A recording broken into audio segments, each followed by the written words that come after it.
Hello everyone, and today I'm joined by Silurian Productions. Say hello. Hello.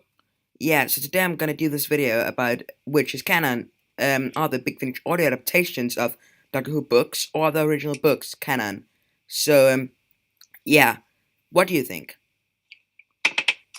Well, it depends what you think because some people like the audio format and some people don't like books, so it really just depends, really. Yeah, because like you can't really say that one of them is like you don't really have any way to say which one is canon because they're both the same story just with different lines. I mean, it's like um yeah, it's basically a bit like if um next year they in series 10 they made a story about some Daleks or something, and then they made the same story next week, just with slightly different lines, and maybe like another some character like one character had been removed or something.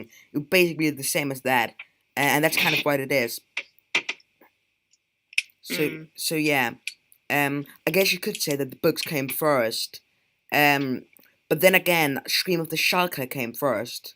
So I don't really know if that's a good argument, but yeah, and of course, it does really depend on what you like. I mean, some people don't read the books and they don't like they don't think the books are canon, but they think the audio adaptations are canon. And then some people don't listen to Big Finish, and then they think the books are canon. And some people read slash listen to both, and they think, well, that's the mystery. So yeah, what would you say? What do you think's canon? The canon one? I personally think the books because it goes into the characters more and it does more to the plot. Yeah, and the books are a bit longer as well.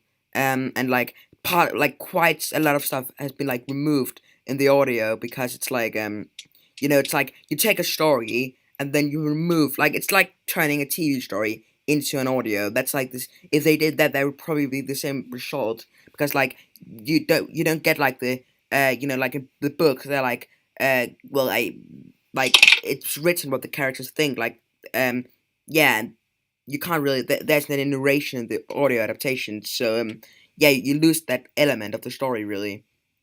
And I think that's why some of the adaptations are quite hated, and personally I think some of them are quite bad, like the Romance of Crime isn't really a very good audio. I haven't read the book, but it's supposed to be really good, but I personally didn't really like the audio that much, but yeah, so I think it's because like you lose that element of the story. Mm. Yeah.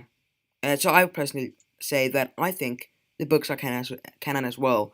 Um, yeah, I mean that's and like they came first. I mean I know it's not really the best argument ever, but they did come first, and I mean I guess it's not really the best argument, but it is still like better than nothing, I guess. And I personally think because it's the original and it's like the same story, it's not like Scream of the Schalke. I mean, it's not like Scream of the Schalke and New Who because they're very different. It's like the same thing basically, just with with like slightly different lines and shorter. Um, so yeah, I would personally say that the books are canon. So I agree with you.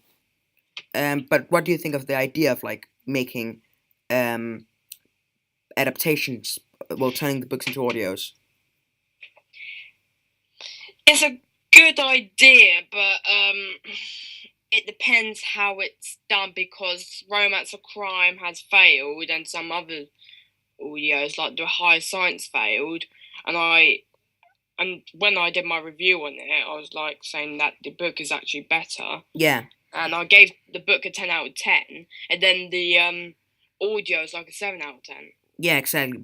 But yeah, I think like yeah, and I think one of the reasons is like you lose like that, like an element of the story. You lose like the what the characters think. I think that's like Yeah, and the High Science removed like literally like the audio removed like three characters from the book.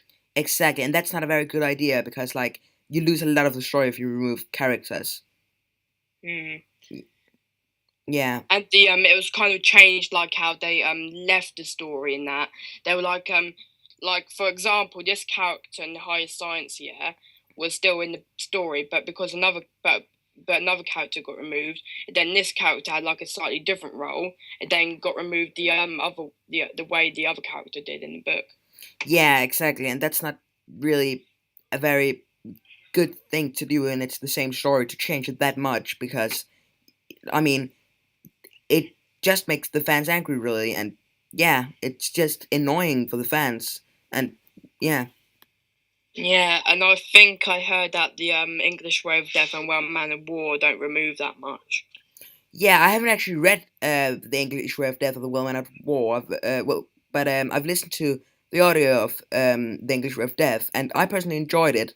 Um, yeah, I personally really enjoyed it, but I haven't read the book, so I don't know what the differences are. But yeah, I've heard. Yeah, I have heard that it's not very different. But and I think that's better. Like because if you start removing characters or removing like really important scenes or removing or changing the ending or changing how characters died or if they died and stuff, it starts to fall apart. I think that's like where it really starts to fall apart because I think it's very difficult to make one because of course you lose that element of the story. So yeah, Mm.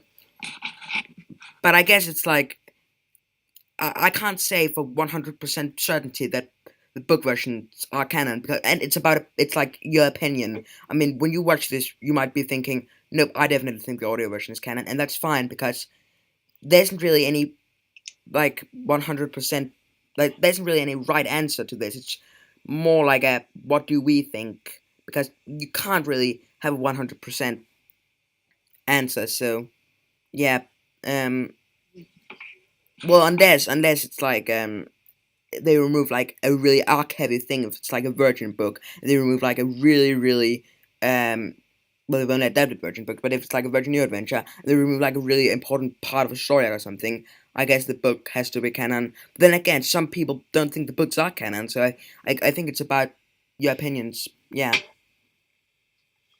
Yeah. so overall what do you think well Well, as I said before, I think the books are more canon yeah than the audios, and for me, but some people might prefer the audios. yeah Just depends. it does really just depend yeah Mm. And some people might not be able to buy the books, for all we know. yeah exactly So the audio adaptations are actually quite good because some of the books are now really rare, like Well Man of War, English Way of Death, Romance of Crime. yeah Love yeah War isn't not that rare. Same with Romance of Crime, English Way of Death, but Well Man of War is insanely rare. Damaged Goods is insanely rare, yeah and all same with Fire is starting to get insanely rare. exactly. But then again, there's another thing.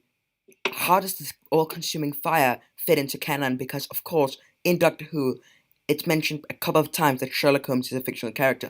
I haven't personally experienced the all-consuming fire, um, but I don't know if you can even say that's canon because it kind of messes up continuity. But that's another subject for another day, really.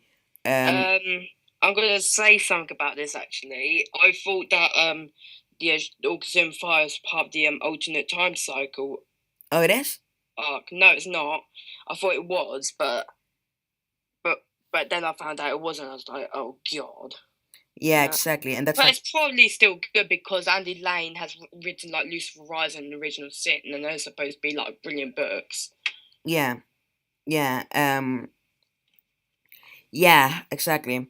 But like it is quite a continuity mess up because of course like in this is just a couple of examples in the Silurians the brigadier calls the doctor Dr. Watson I think or it could be the other way around but yeah there's that Yeah, he line does. yeah and then There's come along, Doctor Watson. yeah and then in the Snowman the guy Dr. Simeon he's like but Sherlock Holmes is a fictional character when the doctor dresses up as Sherlock Holmes and that's just two examples so we know that he's a fictional character in well the Doctor Who universe. And of course, another. This just messes it up even more. In the Doctor Who book Evolution, the writer of Sherlock Holmes is in it, and he's referred to as a writer, but he's only written like a couple of books at this point because it's quite early in his timeline. But that just messes Doctor continuity up even more. But yeah, this is just really complex and stuff. So I guess that's for another video. But yeah, so thank you very much for watching and have a great day. So bye everyone. Bye.